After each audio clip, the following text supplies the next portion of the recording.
여러분, 이런 질문을 한번 해보신 적 있으신가요? 하나님을 어떻게 만날 수 있을까요?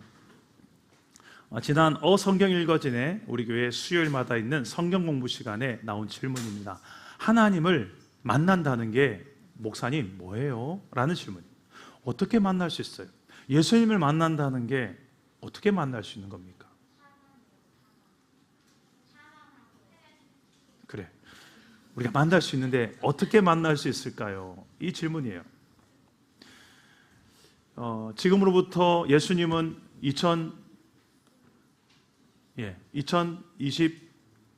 몇 년 전입니까?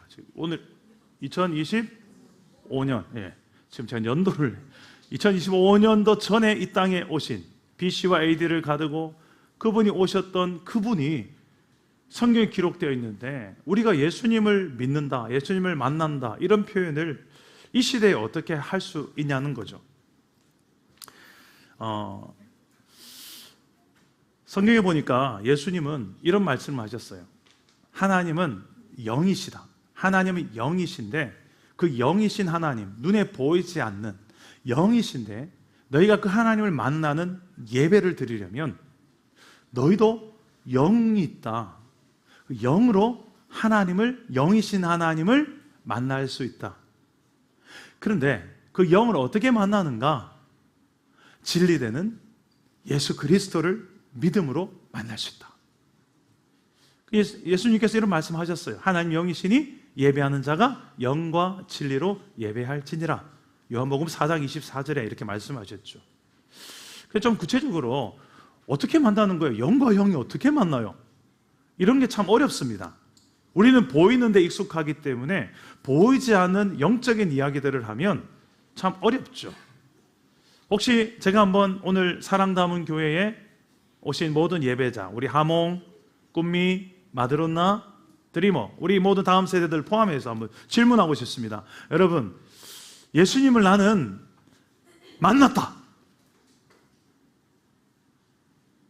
예수님을 난 만났습니다. 하시는 분들 한번 용감하게 한번 대답을 해보십시오. 아멘이라고. 용기를 내신 분이 몇 분 계십니다. 다시 한번 묻겠습니다. 나는 예수님을 내 인생 가운데 만났습니다. 아멘 해보십시오. 어휴, 많이 계시네요. 그럼 다시 묻겠습니다. 어떻게 만나셨습니까? 여러분 만나보시니 그분 어떤 분이십니까? 눈에 보이지 않는데요, 어떻게 만나셨냐는 거예요. 여러분, 예수님을 만나면 인생이 다 변화되고 다 만사형통되고 예수님을 만나면 인생이 확 뒤집어지고 다 그럴까요? 성경을 보니까 다 예수님을 만난 사람들 이야기예요. 그런데 예수님을 만났다고 해서 다 바뀌는 건 아니더라고요. 예수님을 만났는데 예수님을 때려 죽이려고, 예수님을 잡아 죽이려고, 예수님의 잘못을 찾아내려고 예수님을 쫓아다니면서 그런 사람도 있어요. 예수님을 꼭 만난다고 해서, 하나님을 만난다고 해서 다 인생이 바뀌는 건 아니구나. 오늘 말씀에도 보면 1절에 이렇게 시작합니다. 무리가 몰려와서 하나님의 말씀을 들을새, 이런 표현을 시작합니다. 여기 보는 무리는 다 예수님을 믿는 사람 아닙니다. 그냥 예수님이 너무 막 유명하시니까 예수님 가는 곳마다 병자들이 다 고쳐지고 귀신이 쫓겨나고 많은 기적들이 일어나니까 어떤 분인가 싶어서 그냥 따라다니면서 구경하러 오신 분들이 많아요. 그래서 싸그리 다 표현해서 그 무리들이 지금도 예수님을 쫄쫄쫄 따라오는 상황입니다. 다 예수님 만나요. 만나긴 만나요. 심지어는 예수님 하시는 말씀도 들어요. 그런데 성경을 자세히 보면 하나님은 무리 가운데서 언제나 제자가 되기를 원하십니다. 따라합시다. 제자가 되기를 원하신 하나님. 오늘 말씀에 보면 베드로, 야고보, 요한이라는 세 사람을 예수님이 만나시고 제자를 삼는 이야기입니다. 이 많은 무리 가운데 모두가 다 만났지만 제자가 되는 이 세 사람은 도대체 어떻게 만났길래 제자가 되었는가? 그 결과 오늘 말씀 11절에 나옵니다. 우리 11절 다 같이 한번 먼저 읽어봅시다. 11절 시작. 그들이 베드로를 육지에 대고 모든 것을 버려두고 예수를 따르니라. 여기서 말한 그들은 방금 말했던 베드로, 야고보, 요한입니다. 이들이 배들을 육지에 대고, 어부인데 배들을 버려두고, 그 배는 또 고기가 가득 잡힌 배입니다. 그 배를 내려두고 예수님을 따랐다라는 표현이 나옵니다. 이 말을 좀 바꾸고 말하면 이런 말입니다. 예수님을 따른다는 것은, 예수님의 제자로 살아간다는 것은 그만한 가치가 있다라는 말이겠죠. 내가 돈 많이 버는 것도 좋지만 그것보다 더 가치 있는 게 나는 예수님을 따르는 것이다. 진심으로 이걸 말할 수 있는 사람을 성경은 뭐라고 말하는가? 제자, 예수님의 제자라고 그래요. 내가 세상에서 유명해지고 권력을 얻게 되고 이것보다 난 예수님의 뜻을 따르는 게 더 중요하다. 이걸 제자라고 그래요. 여기 있는 사람 모두 100명이 다 여기로 갑시다 해도 예수님이 아니 그거 아닌데 넌 이 길로 갔으면 좋겠는데, 그러면 대세를 따르기보다 예수님을 따르는 사람을 성경은 뭐라고 하는가? 제자라고 하는 거예요. 한번 묻겠습니다. 자, 여러분은 제자입니까? 무리입니까? 다시 한번 묻겠습니다. 여러분은 무리가 되고 싶습니까? 제자가 되고 싶습니까? 그렇죠. 적어도 우리 사랑담원교회 이 주일 예배 나오신 여러분들은 다 제자로 인정받으시기를 축복합니다.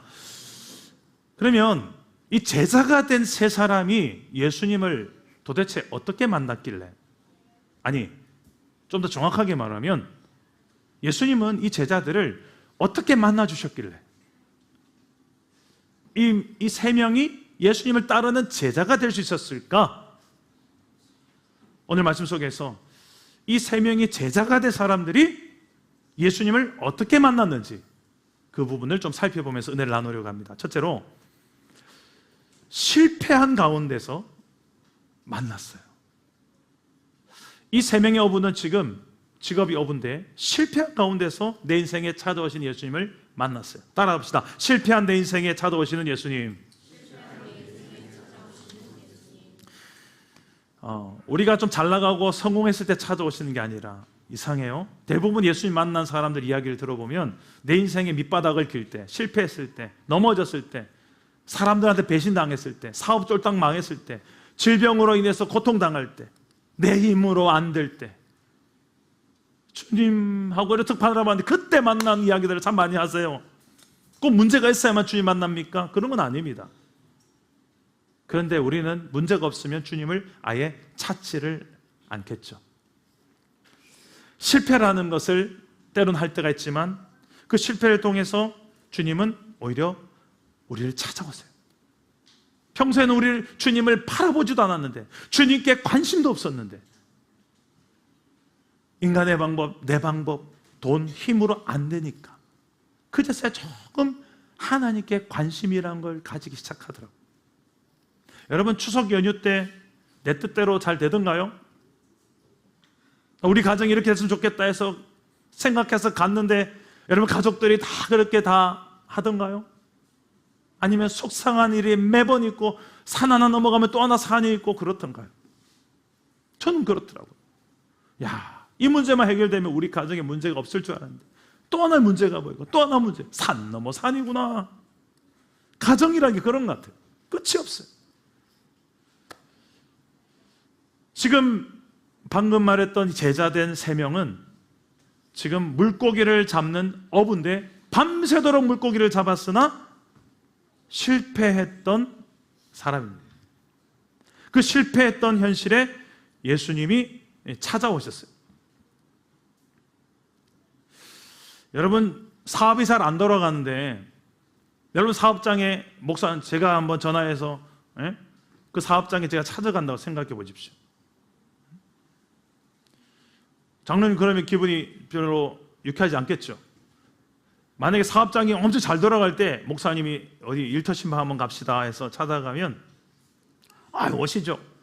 좀 당당하게 좀 보여주고 싶고 그럴 텐데 좀 사업이 잘 안 돌아가고 손님도 없고 그럴 때 식당에 팔이 날리고 있는데 목사님이 식당에 한번 찾아온다고 하니까 아유 목사님 이럴 때 오시고, 그런데 꼭 그럴 때 주님 찾아오세요. 지금 팔이 날리고 있는 상황에 예수님이 베드로의 사업처에 지금 제자들이 3명의 사업처에 찾아오신 거예요. 그러면서 예수님은 이렇게 말합니다. 네 배 좀 쓰자. 그 고기 잡는 데 쓰지 않고 난 다른 용도로 좀 쓰려고 해. 나는 사람을 낚는 어부거든. 너는 고기를 낚는 어부지만 나는 사람을 낚으려고 하는데 네 배가 좀 필요해. 사람 낚는데 배가 왜 필요합니까? 아니, 난 예수님은 이제 그것을 배 위에서 설교를 하시려고, 하나님의 말씀을 전하고 복음을 전해서 이 사람들이 믿고 살아나는 전도를 하려고 베드로의 배를 좀 빌리자고 하세요. 그러자 베드로는 솔직히 기분이 좀 안 좋을 수 있어요. 지금 나 건들지 마세요. 나 지금 고기도 안 잡히고 기분 안 좋은데, 게다가 지금 그물까지 다 씻어서 정리 다 끝나고 심화했는데 또 배 지저분해지고 또 씻어야 되고, 아유 그냥 딴 배 쓰시죠. 나 기분 별로 안 좋거든요 예수님. 이럴 수 있는데 그러지 않았어요. 그러시지요. 자신의 배를 내어줘요. 그럴 때가 있습니다. 여러분, 내 인생의 바닥을 기억할 때, 공부를 했는데 성적이 공부한 만큼 결과가 안 나왔을 때, 친구랑 친해지고 싶었는데 그 친구는 나한테 관심이 없을 때, 다른 사람들 모두가 나를 다 쳐다보지 않는 것 같을 때, 내가 봐도 내게 아무런 소망이 없는 것 같을 때, 그럴 때 주님 나를 또 이렇게 찾아오세요. 아니, 더 정확하게 말하면 주님은 그 전부터 이미 나에게 찾아오셨어요. 그제서야 내 마음의 문을 놓고, 이미 예전부터 나에게 마음의 문을 놓고 했던 주님이 보이기 시작한 것일 뿐이죠. 그래도 내가 실패해도 넘어져도 아무도 쳐다보지 않아도 주님은 여전히 나를 바라보고 계신다는 거예요. 이걸 전문 용어로 뭐라고 말하냐면 은혜라고 합니다. 따라합시다. 은혜. 성경을 보면 은혜라는 단어가 너무 귀하게 보석처럼 박혀 있어요. 우리 인간이 하나님의 그 은혜라는 것 없이는 소망을 찾아낼 수가 없어요. 왜냐하면 나에게 선한 것이라는 것이 잘 안 나오거든요. 하나님을 잘 찾지도 않고 관심도 없고 늘 나중에 후회할 것들을 붙들고 이렇게 살려거든요. 그런 나를 하나님은 아이고야 그거 아닌데, 여러 번 해도 내 말 듣지도 않고, 하나님 참견하지 마세요. 나 같으면 이렇게 고집 피우는 내 인생 그냥 네 마음대로 가버려. 그런데 주님은 끝까지 아이고야 그러면 안 되는데, 그거 지켜보고 계시다가 적절한 타이밍에 또 찾아오시고 또 찾아오시는데, 특히 이제 아무도 거들떠보지 않는 실패했던 내 인생 가운데 주님은 찾아왔어요. 내 배 좀 쓰시자 할 때 베드로처럼 여러분도 이렇게 말하시기를 바랍니다. 네, 쓰시지요. 이 부족한 인생인데도 쓰신다고 하니 쓰시죠. 그렇게 예수님의 배, 내 인생을 드릴 수 있는 사람, 내 인생의 배 위에 예수님이 타신다고 하실 때 타시지요. 영접하는 사람, 그런 사람을 성경은 뭐라고 하는가? 이렇게 이야기합니다. 요한복음 1장 12절 13절 우리 다 같이 한번 화면을 보시고 봅시다. 시작. 영접하는 자 곧 그 이름을 믿는 자들에게는 하나님의 자녀가 되는 권세를 주셨으니 이는 혈통으로나 육종으로나 사람의 뜻으로 나지 아니하고 오직 하나님께로부터 난 자들이니라. 여러분, 가슴 속에 품고 있는 태신자들이 있죠. 그들도 내 인생의 배 위에 예수님만 이렇게 영접하면 이제 신분이 바뀌어요. 신분이. 어떤 신분? 하나님의 자녀. 자녀는 좀 못나고 실수하고 넘어져도 안 버려. 그게 자녀예요. 안 그렇습니까, 집사님? 자녀 길러 보시면 알잖아요. 고집 피우고 못된 말하고 그래도 저 누구 닮아서 저러노 하면서 내 새끼네. 자식은 안 버려요. 부모가 어지간해가지고. 진짜 이상한 부모, 한번 TV에 나오는 희귀한 부모가 한 번씩 뭐 나오더라고요. 상담 프로그램. 어떻게 부모가 저럴 수 있나 싶은 부모가 한 번씩. 그거 너무 즐겨보다 보면 이게 좀 이상해질 것 같아요. 세상 부모 다 그렇지 않습니다. 대부분 부모는 안 그렇습니다. 하나님은 더 안 그렇습니다. 우리 영혼의 아버지 되신 하나님은 절대로 예수 믿고 내 마음이 영접한 저와 여러분, 자녀된 저와 여러분을 절대 버리지 않는 줄 믿으시기를 바랍니다. 베드로는 내 인생의 배 위에 찾아오신, 특히 실패한 내 인생 가운데 어부가 물고기를 밤새도록 못 잡은 그 실패한 배 위에 찾아오신 예수님을 만난 거예요. 찾아오신 그 은혜로 갑니다. 두 번째로, 베드로는 말씀으로 답을 주시는 예수님을 만납니다. 따라합시다. 답을 주시는 예수님. 우리 시험 기간 다가오면 우리 친구들, 중고등학생들이 제일 예민하게 생각하는 게 이 단어입니다. 답이 뭘까? 우리 수학 선생님도 계신데, 수학 선생님, 답이 뭐죠? 제일 많이 듣는 질문일 것 같은데 아닌가요? 이거 어떻게 풀어요? 라는 말도 물어보겠지만 답이 뭐예요? 답은 저분한테 물어보세요. 수학 선생님한테. 수학 문제 답은 저분한테 물어보면 되지만 우리 인생의 답이 꼭 수학으로 다 풀어집니까? 아니죠. 1 더하기 1은 인생이 다 그렇게 풀어지던가요? 도저히 이건 계산기 두들려 답 안 나오는 게 얼마나 많아요. 근데 그 모든 인생의 문제에 대한 답을 하나님은 가지고 계세요. 그리고 그 답을 주세요. 그래서 답을 가지고 계신 그분이 답을 주시기 위해서 이렇게 우리 손에 66권 성경책을 주신 줄 믿으시기를 바랍니다. 말씀으로 찾아오셔서 네 인생의 답이다! 라고 하면서 그 답을 주시는 주님이 오늘도 이 예배 가운데 우리에게 찾아오신 줄 믿으시기를 바랍니다.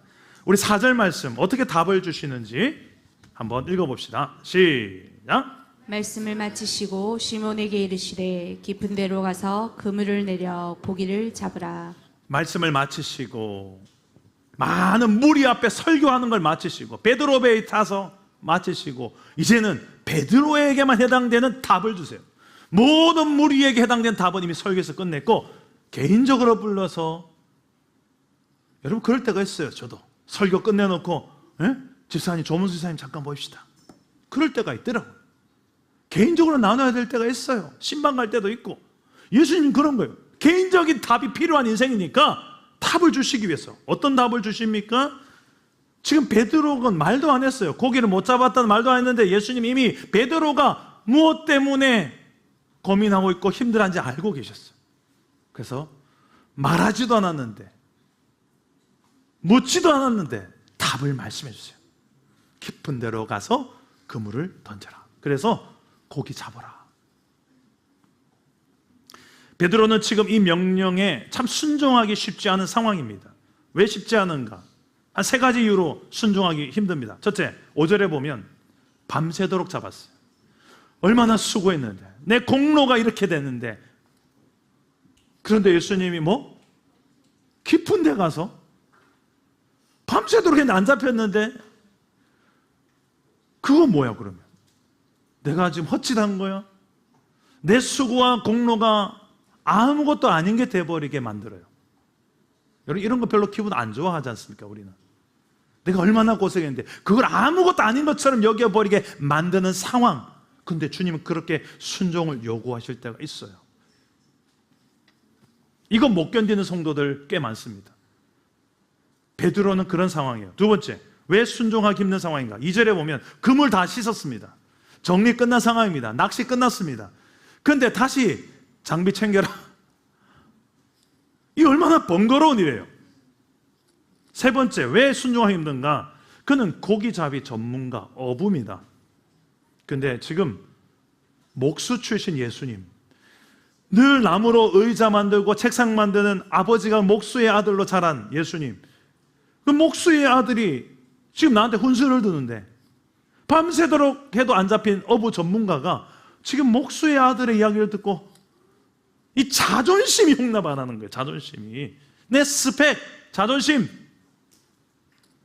비전문가한테 전문가가 이 조언을 들어야 되는 이 상황, 자존심이 용납 안 하는 거예요. 우리가 순종하지 않을 때 이런 이유들이 항상 작용합니다. 가만히 보면 순종하지 않을 만한 이유가 항상 더 많은 것 같습니다. 바빠서, 여력 없어서, 부족해서, 이따가 나중에 좀 여유가 생길 때 말을 그럴싸하게 피해가지만 결론은 이겁니다. 나는 그 정도로 이 말씀대로 살아갈 만큼 절박하지 않습니다. 그렇게 안 하고 싶은데요.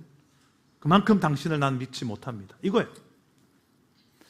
이 불순종할 만한 상황 속에 베드로는 근데 순종으로 반응하는데요. 우리 5절 말씀, 중요한 고백이 나옵니다. 다 같이 한번 읽어봅시다. 시작. 시몬이 대답하여 이르되 선생님 우리들이 밤이 새도록 수고하였으되 잡은 것이 없지만은 말씀에 의지하여 내가 그물을 내리니이다 하고.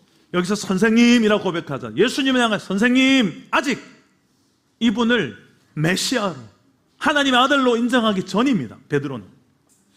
그래서 선생님, 라보니, 라비오 이런 표현이에요. 우리들이 밤이 새도록 수고하였을 때 잡은 것이 없다. 이게 팩트죠. 수고했으나 결론은 아무것도 얻은 게 없는, 내 인생 죽도록 달려왔고 돈 벌었고 자식 길렀고 가정을 어떻게 했는데 결론 엔터를 치니까 뭐야? 꽝이네. 했지만 뭐라고? 제일 중요한 마지막, 말씀에 의지하여 그물을 내가 내리리이다. 할렐루야. 여러분, 이 믿음의 순종을 합니다. 베드로는 알았어요. 자기가 얼마나 실패한 지금 현실에 있는지. 하지만 이 모든 현실보다 예수님의 말씀을 더 앞에 두니까, 그렇게 행동을 하니까 어떤 결과가 생길까요? 5절, 6절과 7절입니다. 우리 다 같이 6절, 7절 읽읍시다. 시작. 그렇게 하니 고기를 잡은 것이 심히 많아 그물이 찢어지는지라. 이에 다른 배에 있는 동무들에게 손짓하여 와서 도와달라 하니 그들이 와서 두 배의 재움에 잠기게 되었더라. 아멘.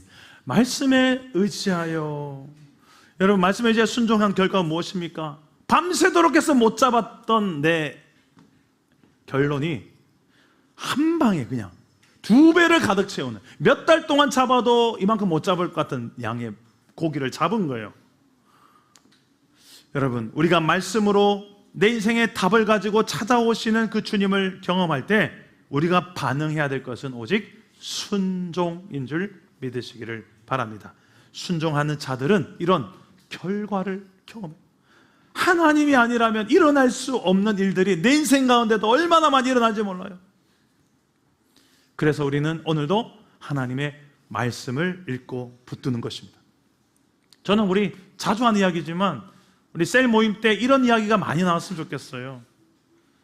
하나님의 말씀대로 살았더니, 그 한 구절 붙들고 이렇게 순종해 봤더니 이렇게 되더라고요. 이런 간증.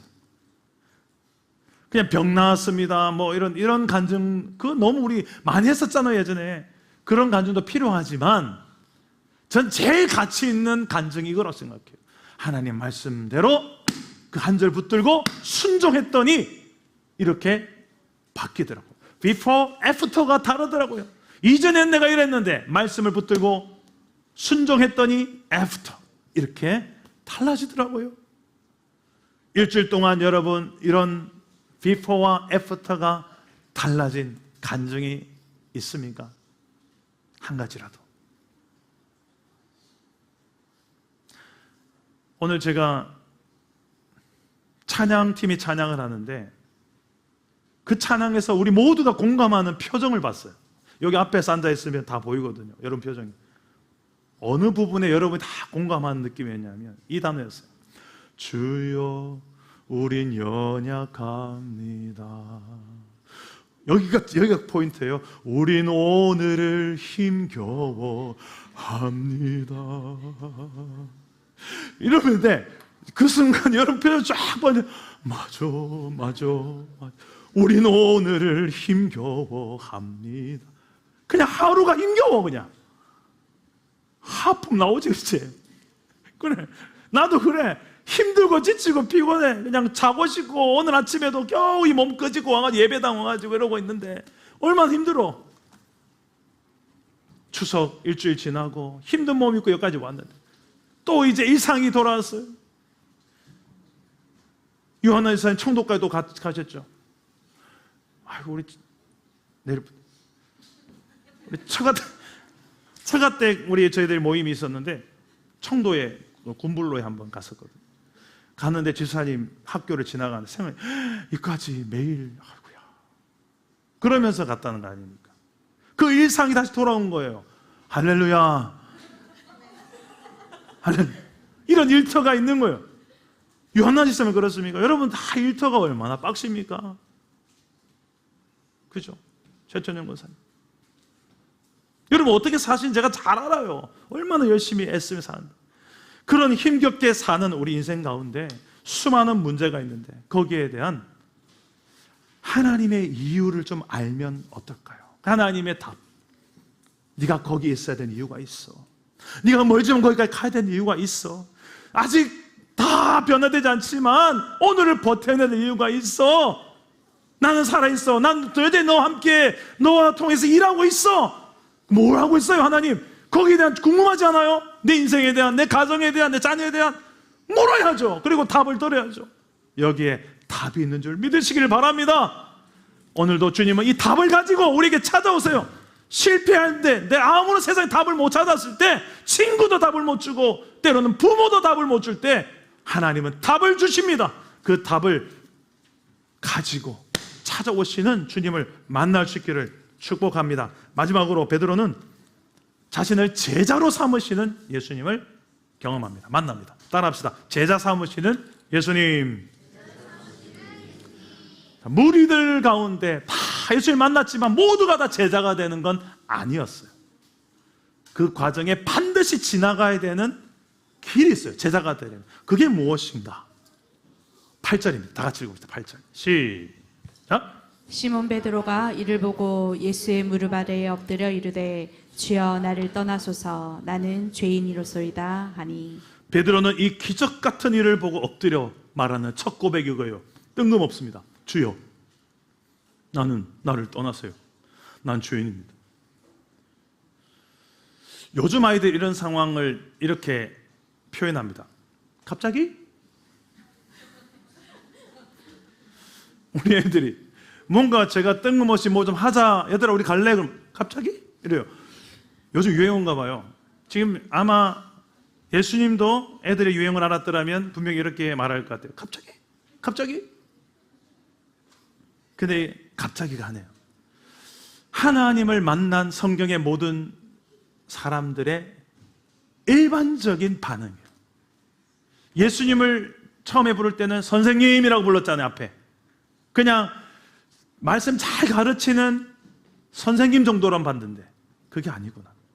이분은 주여라고 부릅니다. 주여 나는 죄인이다. 주여 나를 떠나소서. 이분이 하나님이시구나. 이분이 주권자구나. 예수님을 주로 고백하기 때문에 그 하나님 앞에서 하나님을 만난 인간들의 첫 번째 반응이 뭐냐면 이사야가 그렇게 고백했죠. 화로다 나여 망하게 되었도다. 내가 입술이 부정한 가운데서 하나님을 배웠도다. 이런 표현을 하는 게 왜 그러냐? 이게 일반적인 유대인 사회에서 신적 거룩한 죄가 없는 거룩한 하나님을 내가 대할 때 죄인인 내가 하나님을 대면하면 아이고 하나님은 바로 그 죄인인 나를 심판하시는, 그래서 하나님 앞에 내가 죄를 가지고 만날 수가 없는 상태, 그런 하나님 앞에 섰을 때 나타나는 반응, 일반적 반응이에요. 그래서 베드로는 이 예수님 앞에 지금 신으로 하나님으로 여기고 자신의 죄를 고백하는 반응을 한 거예요. 예수님이 이런 고백을 기뻐하십니다. 이게 예수님이 오신 목적이기 때문에 그렇습니다. 누가복음 5장 31절 32절 화면을 보시고 다 같이 읽어보겠습니다. 시작. 예수께서 대답하여 이르시되 건강한 자에게는 의사가 쓸데없고 병든 자에게라야 쓸데있나니 내가 의인을 부르러 온 것이 아니요 죄인을 불러 회개시키러 왔노라. 그렇죠. 의사는 병자들이 있어야지 살아남는 직업입니다. 예수님이 그 비유를 하시면서 내가 이 땅에 온 것은 만약에 이 땅에 죄인이 없으면 내가 이 땅에 굳이 이렇게 인간의 몸을 입고 내려올 이유가 없었다는 거예요.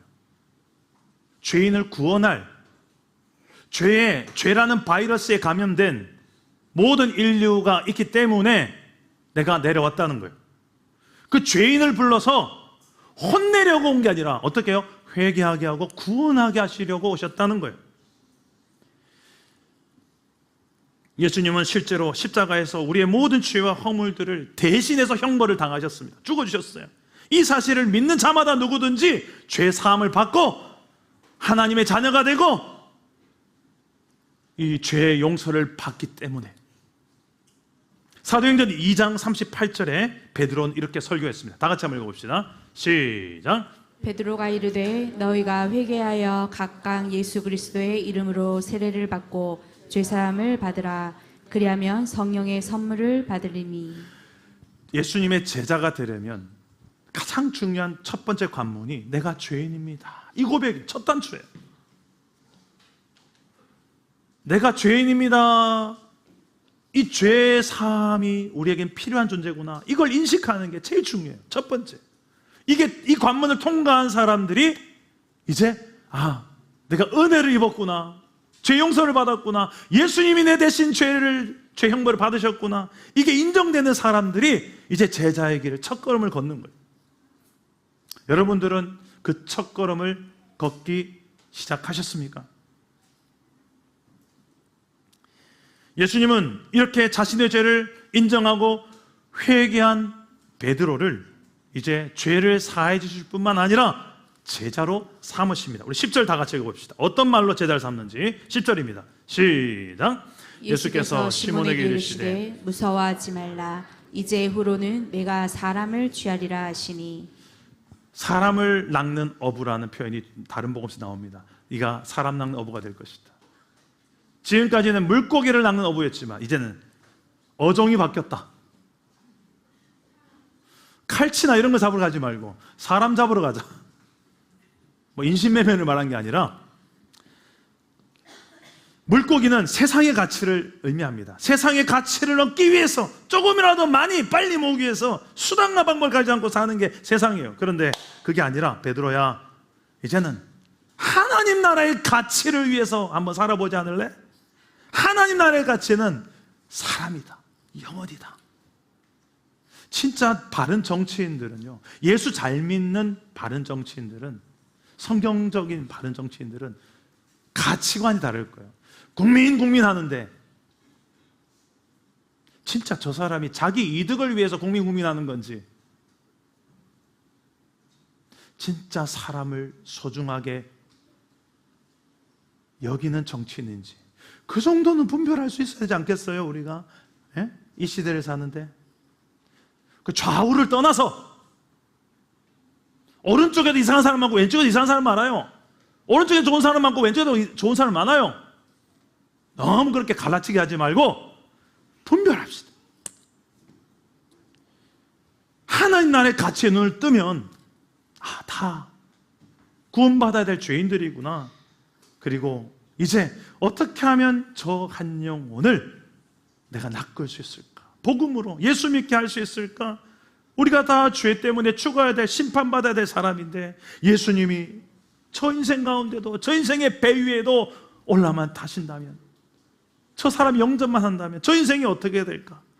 저 영혼에게 내가 만난 예수님을 전해야 되겠다. 전도는 교회 오세요 이런 전도보다 가장 좋은 전도는 내가 만난 예수님을 전하는 겁니다.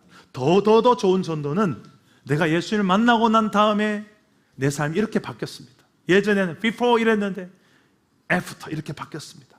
더 좋은 전도는 내가 이 성경대로 예수님을 믿고 이 말씀대로 살았더니 이전에는 before는 이랬는데 after 이렇게 바뀌었습니다. 내 가정이, 내 개인의 삶이. 그런 사람 낚는 어부로서의 부르심, 베드로만이 아니라 예수를 믿는 모든 사람들에게 제자로서의 부르심이 있다는 것입니다. 베드로처럼 실패한 내 인생에 사람들은 다 관심이 없는데 또 찾아오시고 또 찾아오시는 주님, 그 주님을 만날 수 있게 되기를 축복합니다. 그냥 찾아오시는 것이 아니라 답을 가지고 오세요. 말씀으로 찾아오세요.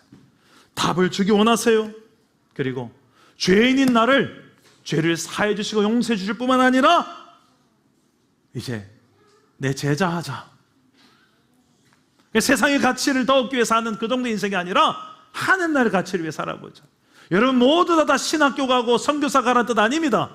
여러분 직장에서, 여러분이 섬기는 그곳에서 새로운 패러다임, 가치관, 세계관으로 그냥 돈만을 위해 사는 인생이 아니라 돈보다 더 큰 가치를 보는 거예요. 하나님, 하나님의 뜻, 그의 나라, 영원한 가치가 뭔지 눈 뜨고 이제 그걸 다스리며 살게 돼요. 초월해 살게 돼요. 그게 있어도 좋고 없어도 좋아. 그걸 잘 다스리며 살게 되는, 좀 차원이 다른 행복과 기쁨을 맛보며 살게 되는 이 제자의 세계로 여러분들을 오늘도 주님은 초청하십니다. 오늘 말씀 붙들고 내 인생에 하나님 아니라면 답이 안 나오는 수많은 문제가 있더라도 오히려 그것 때문에 주님을 만나게 되는 은혜가 있고, 나아가서 그분 때문에 내게 죄 사함을 받고 예수님의 제자로 살아가게 되는 놀라운 새로운 변화의 삶이 우리의 삶이 있게 되기를 주 예수 이름으로 축복합니다.